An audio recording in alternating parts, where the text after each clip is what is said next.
Hi guys, ഇന്ന് നമ്മൾ തേങ്ങ വറുത്തരച്ച ഒരു കടലക്കറിയായിട്ട് തയ്യാറാക്കാൻ പോണേ.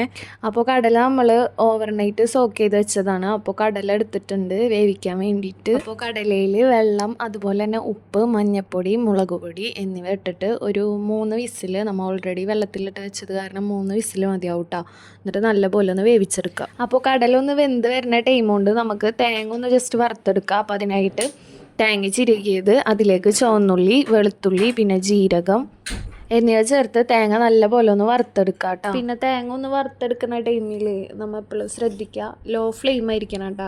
കാരണം തേങ്ങ പെട്ടെന്ന് കരിഞ്ഞു പോവും. അതുപോലെ തന്നെ നമ്മൾ ഇളക്കിക്കൊണ്ടിരിക്കണം. പിന്നെ എനിക്ക് പൊതുവേന്ന് വെച്ചാൽ കടലൊക്കെ നമ്മൾ സാധാ കറി വെക്കൂല, തേങ്ങ ഒന്നും വറുത്തരക്കാണ്ടുള്ള കറി, എനിക്ക് അതാട്ടോ ഇഷ്ടം.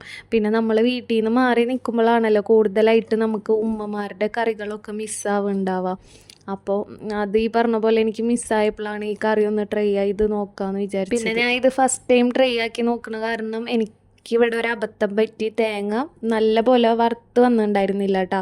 നിങ്ങൾ പൊടികൾ ഇടുമ്പോൾ തേങ്ങ ഒന്ന് നല്ല പോലെ വറുത്ത് ഒരു ഗോൾഡൻ ഷെയ്ഡൊക്കെ വരുമല്ലോ, ആ ടൈമിൽ മാത്രം ഒന്ന് പൊടികൾ ആഡ് ചെയ്ത് കൊടുക്കുക കേട്ടോ. നിങ്ങൾ ഉണ്ടാക്കുമ്പോൾ ആ കാര്യം ശ്രദ്ധിക്കുക കേട്ടോ. തേങ്ങ നല്ല പോലെ വറുത്ത് വന്നതിന് ശേഷം മാത്രം പൊടികൾ ആഡ് ചെയ്ത് കൊടുക്കുക കേട്ടോ. മല്ലിപ്പൊടി, അതുപോലെ തന്നെ മുളക് പൊടി, മഞ്ഞൾപ്പൊടിയാണ് ആഡ് ചെയ്ത് കൊടുത്തിരിക്കുന്നത്. എന്നിട്ട് നല്ല പോലെ ഒന്ന് വറുത്തെടുക്കുക.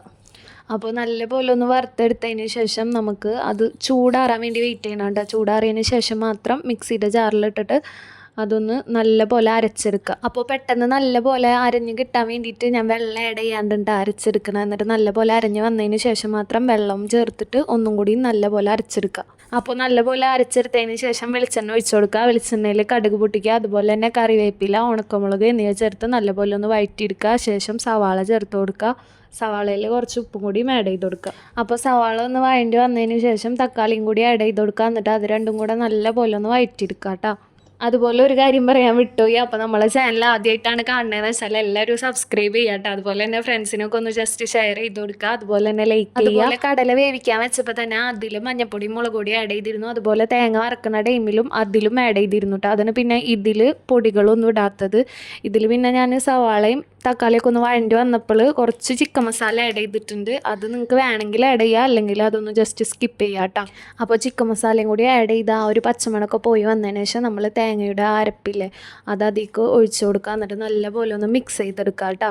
എന്നിട്ട് ജസ്റ്റ് ഒരു തള വരുമ്പോൾ നമ്മൾ വേവിച്ച് വെച്ചിരിക്കുന്ന കടല അതിലേക്ക് ഇട്ട് കൊടുക്കുക കേട്ടോ. എന്നിട്ട് നല്ലപോലെ ഒന്ന് മിക്സ് ചെയ്തെടുക്കുക കേട്ടോ. അപ്പോൾ തേങ്ങയുടെ അരപ്പും കടലയും കൂടി നല്ലപോലെ ഒന്ന് മിക്സ് ചെയ്ത് വരണം. ഇപ്പോൾ ഈ കടലയുടെ കറി മെയിനായിട്ട് പുട്ടിനാണല്ലോ. പുട്ടിൻ്റെ ഒപ്പം കടലക്കറി എന്ന് വെച്ചാൽ അത് വേറൊരു വൈബ് തന്നെയാണല്ലേ.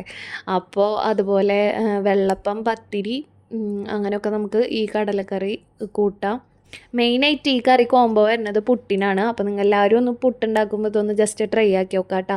എന്നിട്ട് ഫീഡ്ബാക്കൊക്കെ ഒന്ന് കമൻറ്റ് ചെയ്യാൻ മറക്കരുത്.